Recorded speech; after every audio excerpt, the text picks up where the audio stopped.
So casually keep diving into concrete. So bittersweet, huh?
Hey guys, we are doing a hair vlog today. So this is not a hair tutorial. I will leave every details down in the description box down below, and I do have like a detailed Instagram video on this hairstyle. This is my go-to hairstyle. This is my comfort hairstyle. This is like my hairstyle where I need to do something to my hair. I need to put my hair away. This is my go-to hairstyle. Very inexpensive, and it takes me 5 hours or less. I try to aim for 5 hours, but sometimes I try to aim for less than 5 hours, but 5 hours is the max I'm spending on this hair.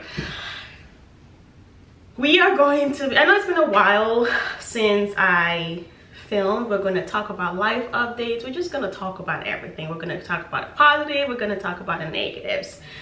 And we might be here all day because I'm talking, so it might take me longer than 5 hours. I don't know, but I guess I'll show you the hair I'm using really quick. This is the hair I'm using. Take a screenshot, take a picture, do whatever you want to do with it. I typically use 1 pack, but once in a while I might need like 1 pack and a little more. But this is the hair. It's a 3 times Ruwa hair water wave in 18 inches long. It comes in 1, 2, 3, and I cut it in half. I'm gonna show that really quick.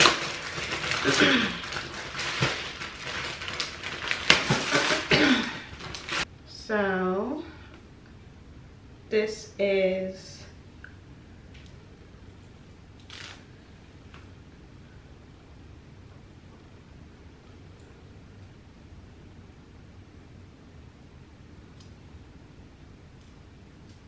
This is how it comes, and then I take a scissors and I cut it in half, and then it comes in like individual ringlets like this, and then I divide this into 2. And if it ever tangles, this is what I use, the foaming mousse to help break away the tangles and redefine the synthetic curl. I hope that makes sense, but that's how much I'm talking about for the hair. All right, so let's talk. So many things has happened. So many things has happened. As you can see, my hair has grown so much. Before we get into this, a little pro tip. I have a candle warmer. I don't want to unplug it, but I have a candle warmer that I bought from Hobby Lobby for $4. I plug it in and it gets really, really hot. And then I put my coffee right on top of it. And it keeps my coffee warm, okay? It keeps it warm for as long as... I used to struggle with my coffee getting cold, but this is a game changer. Got it for $4. I have one in every room. I have one downstairs in the kitchen, one in the bedroom, and one in my main office. I got it everywhere. So, little pro tip. Alright, so much has happened. First things first, my hair has grown so much. I am tempted to cut it, but I do want to grow my hair to see if I can grow my hair as long as, you know, like butt length or like back strap length. I don't know. But yeah, my hair has grown so much. My goodness, this is a lot of hair. I don't even remember, but I got a haircut starting on January of 2021. I got a haircut, which was like, I got a tapered cut, like clippers to the hair, to the back of my head kind of cut, like clippers to it. I got that kind of cut, and ever since then I've been going in regularly for my trims, and my hair has grown so much. But let's talk. So much has happened. I don't even know where to start, but I just feel like I'm just not the same person anymore. I just don't feel like the same person anymore. So much has changed, and I miss that person I used to be. I miss that person, but I'm not that person anymore. I don't know what happened. A switch happened when I turned 25, and I just felt like everything started going downhill. And I wish someone would have told me about age 25, because wow, it's like a switch went up in my head at age 25, and things started happening so fast that I don't know how to keep up with it. Anyway, so let's start with the positives. I have been braiding or twisting my hair. All right, so let's start with the positives. I bought a house at 26 years old. I bought a house, and that was definitely a huge milestone. But so many other things were happening at the same time that I felt like I didn't get to enjoy or celebrate. It was just, I don't know how to explain it. I just, you know, everyone talks about, oh, buying a house is better than renting and blah, blah, blah. I'm not going to sit here and tell you one is better than the other. All I will say is that as long as you have a roof over your head, that's all that matters. That's all that matters. But bought a house at 26, huge accomplishment. Saved $20,000 at 26. I saved $20,000, and it was the most aggressive kind of saving. It took a lot of, what is the word? It took a lot of discipline, self-discipline. It took a lot of self-discipline. I'm gonna give a little, you know, tip and advice on how to save that kind of, how I personally save that kind of amount. I'm gonna be very honest. Number one, you need to make more money, period. You need to make more money, and I did that by getting another job. And when I got another job, I was able to double my salary. So imagine if I stayed at my old job, imagine how long it would have taken me to get a raise to that amount. Instead, I just left, got another job, asked for what I felt like I deserved, and I got it. And that was double my salary. So yes, you need to make more money. And number two is you need to learn how to cook your food at home. Make your food at home. And I'm not saying that you should never go out to eat. You should definitely go out to eat, you know, once in a while. I don't know if this makes sense, but hold on. Your food at home is gonna save you a lot of money. Again, this is not to say that you should never go out to eat, but trying to at least cook or make at least 80% of your food at home, eat at home, pack your own lunch to work, is gonna save you a lot of money.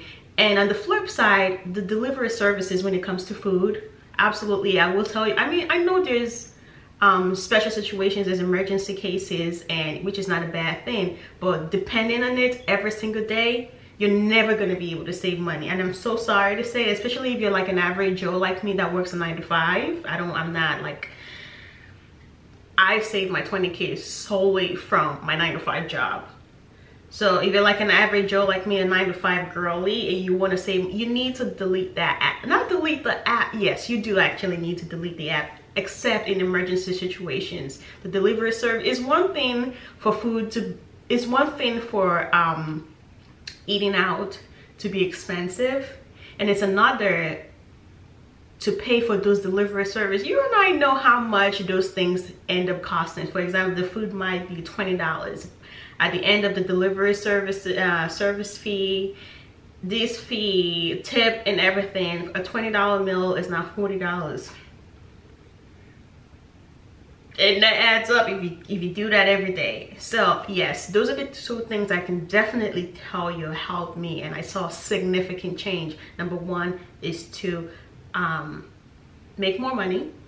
Number two, make your food at home. Buy your groceries, make your food at home. If you need to like cook and then prep the meal, that's what I love doing. I would make extra food like on a Sunday, and I would eat it during the week or pack it for lunch and things like that. That helped me a lot. And not using delivery services, only in, I guess, emergency situations, because I've had to use them. I've definitely had to use them. And at the end of the year, I went on my Uber Eats, and I wanted to see, you know, out of curiosity, how much have I spent on Uber Eats for the entire year here of 2022. And guess how much it was? It was $100. And that's $100. Let's just say $100 divided by 12. I spent $8 on it each month. That's, I'm just doing a little rough math. $100 on it, which I don't think is bad, but you need to watch how much you spend on those delivery service apps. Those things will take your money away, and you will not be able to save. I swear to God. Like, that is the only two big tip I can give you, is to make more money and make your food at home and cut out that delivery service. Again, I'm talking, I can't speak on people that have kids and things like that. I'm just speaking, you know, as a single woman, not married is what I'm talking about, not married. And I hope this makes sense. But those are the two biggest things that helped me a lot in helping me save money. And also, I want to be totally and brutally honest and say that I would have not been able to do this alone without the help of my fiance, my partner. So when we got together, I've always been a big saver, and I told him that one of the things I wanted to do is be able to save. And the one thing that was really hindering me from saving is I didn't make a lot of money, and I was paying, you know, a huge rent. A huge portion of my check used to go to rent, and I was basically kind of living from paycheck to paycheck. And even if I had any little things saved, I had car issues, and I would have to spend it on my car. So, you know, we talked about that. And when we started dating, you know, I'm not advising you to shack up and, you know, go live with a man. I'm not advising you to do that, but I want to be transparent on my story and what happened in my situation. We were, you know, when things were getting pretty serious with us, we were living together, and he took care of the rent. He would take care of it, and that took a huge load off my back. I was paying the utilities, and he was paying the rent. So while he was paying the rent, I would obviously, now I have like extra money left over, and yes, I could have definitely bought a lot of materialistic stuff. I could have bought a purse that I wanted, or this designer things I wanted, or this and that I wanted. But I would act like I had to pay rent and I would put that money into the savings account every month. So I was like saving $1,000 every month. I was saving $1,000. It was the craziest thing that I ever did. I was saving $1,000 every month. I didn't need to do that, but I wanted to. I wanted to do that. I didn't have to. And saving has always been in my nature. Ever since I was a little girl, I always loved saving. I don't know what it is, but it's really in my nature to just save. I remember when I was younger, my mom would give us allowances, and I would save those allowances so I could buy her a birthday gift. I would never forget, I used to always buy her all these perfumes every birthday, and I'm sure she was sick and tired of these perfumes, but I would always save it just to buy her a perfume. Always save. I've always been a big saver. Saving just makes me happy. But it's nice to know that you're saving towards something. So like when I was getting those allowances, I knew I wanted to save them to buy her a birthday gift. But when I saved my $28,000, I knew that it was going to be a possibility for it to be a down payment on a house. You get what I'm saying? So it's nice to have something to save towards, something you're looking forward to. So while I was there saving, I was saving and saving, and then my fiance and I talked about, yo, let's start looking at houses. You know, at that time I was working on my credit too. My credit, you know, I got in really nice, and we started looking at houses. We discussed putting this on, you know, one person's credit, obviously, because we're not married yet. So, you know, we talked to a financial advisor and things like that. So, you know, it was just it was better to put it on under my name and things like that. So by the time we looked at houses and things like that, by the time we found a house, I had the down payment ready, and I was very, very happy, very excited to spend all of that money I had saved. I didn't feel bad about it. It was just, it felt good. It was like perfect timing. It was crazy. It was perfect timing. By the time we found the house that was in our approval budget, I guess. And we did all the math because we work with a financial advisor. The $20,000 was exactly what we needed for a down payment. And obviously I had a job, so while I paid that $20,000, I was still getting income from my job. I was still saving and things like that, so it wasn't like I was asked out after that. So it was, I don't know, I'm just sharing my experience, my story. You know, that's what I did, that's what worked for us, you know, and things like that. So, you know, later in the future, we plan on adding him to the deed of the house. But for now, it's just under my name and things like that. And yeah, that's how I saved $20,000. And when we bought the house, we did a lot of demolition, because we did not go buy a new construction home, because these new construction homes are terrible and expensive. This home will cost $500,000. So we did not do that. We bought like a really older house that needed a lot of updates, and we updated ourselves out of pocket, no loans or anything like that. We did that out of pocket, and you know, I'm really, really proud of myself. But I would say the downside to it right now is that I am tired, I am exhausted. I feel like I adulted a little close to the sun, so I am tired. Like I'm tired of being responsible. I'm just tired. I'm tired of being an adult. That's how I feel now. I'm just very, very tired. But yeah, that is some positive things that's happened that has kept me away from, you know, my hobby, my filming and things like that. And I really hope to come back to filming consistently, because, you know, my job is pretty hectic and can get really busy, and it's nice to have a little outlet, you know. So this used to be my outlet, but now we're gonna talk about some of the negative things. All right, we're gonna start with some of the negative things.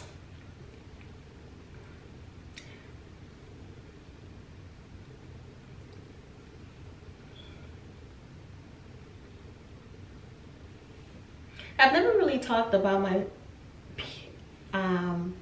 family dynamic on here. I try to keep that as private as possible, but it's not something like I'm hiding. But anyway, my absent dad, you know, the one that had been absent for, let's see, how many years?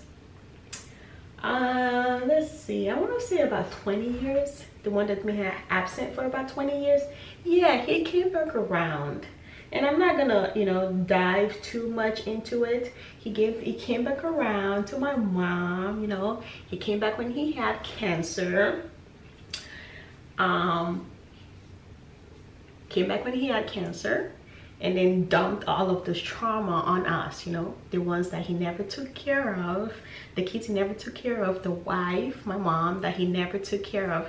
He came back and dumped all of those traumas on us, you know.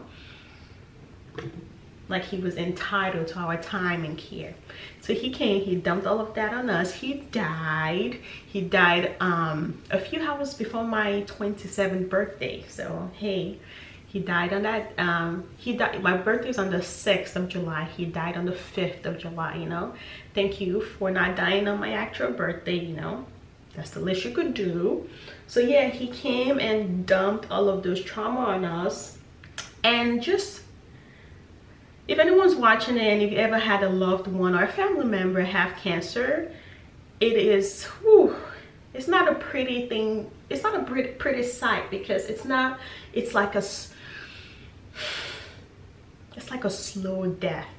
It's like you grieve them every single day before they die. And the only person that, you know, I was really concerned for was my mom.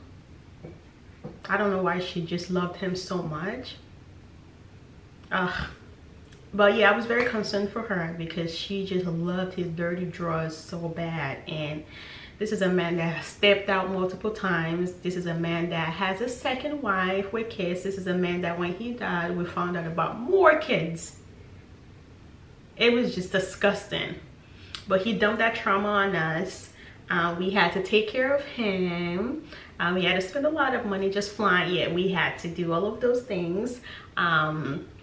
I think I fed him his last meal, but just the sight of cancer is not pretty.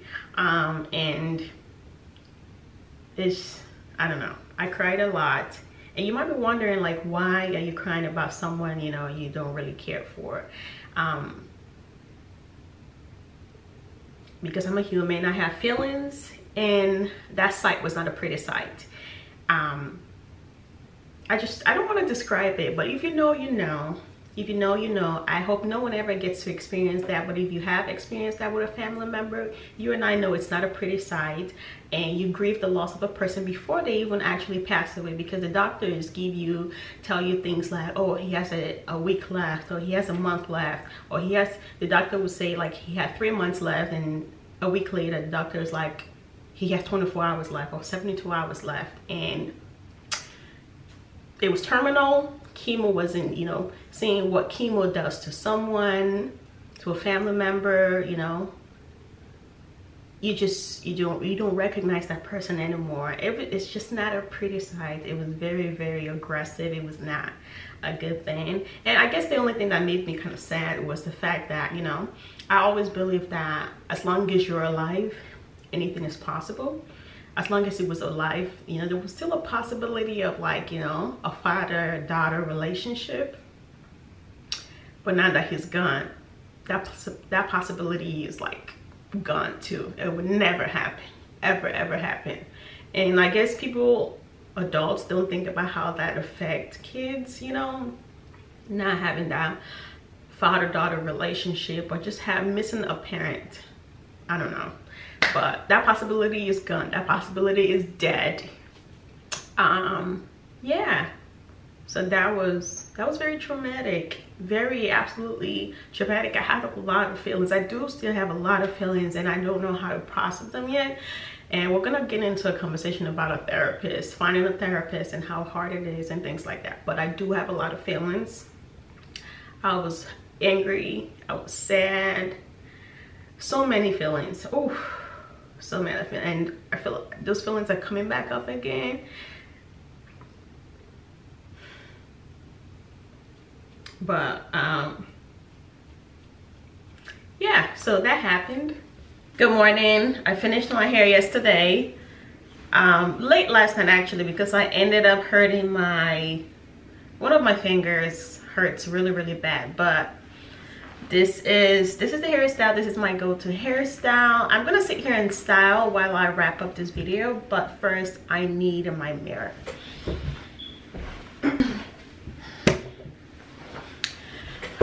Also, this hair only requires 1 pack of hair, but I always get 2 packs just in case, and also for when I want to touch up like months later. But let me just give you the whole rundown of this style. So I'm not a middle part kind of girl. I'm not a middle part girl, as you can see, because of my forehead. I love a side part.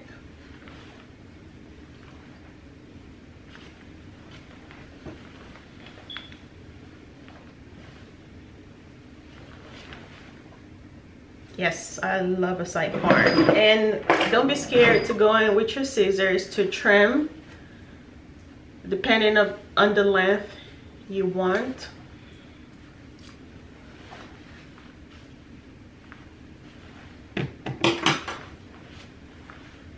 Yes, I am a side part girl. I love this. So now I'm wondering if I should leave it like this or I should actually style it. You know what? I might leave it like this because it's still fresh and new and my head hurts a little.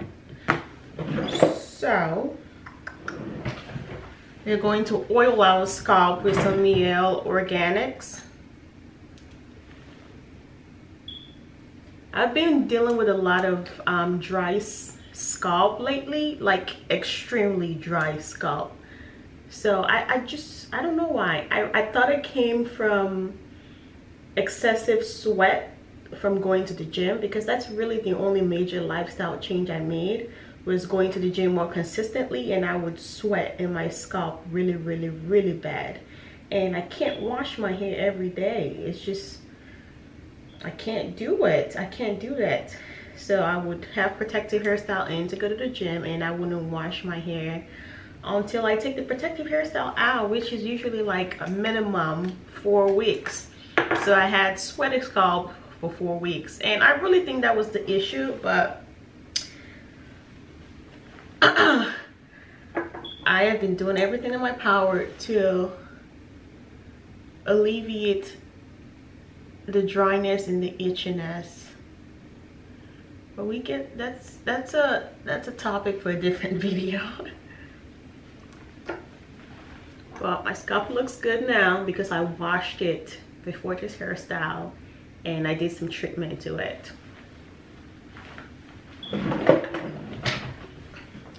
Let's do some baby hairs. Even though I don't have any baby hairs, I'm gonna try to put some baby hairs.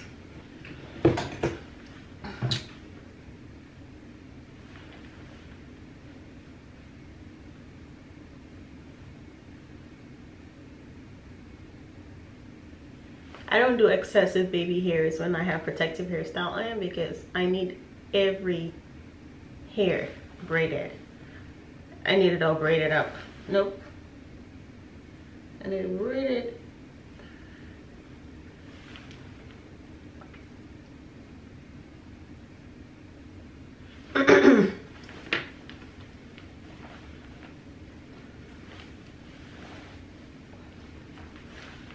And one thing about this hairstyle is it does unravel. So if you're not like a carefree person, it might bother you, but it doesn't bother me when it unravels. It makes it look more natural. It makes it look like my natural hair twist. So I love it when it's older and it starts unraveling by itself, because my hair texture now has like the twist wave, so it looks really natural. So it doesn't bother me at all. But if it does bother you, this might not be the hairstyle for you.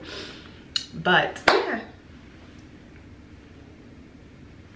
Alright, so yesterday's video I was a little choked up talking about cancer, talking about my dad dying, talking about trauma dumping, talking about having really big feelings that I don't know how to express. So I've just been taking a lot of things in silence.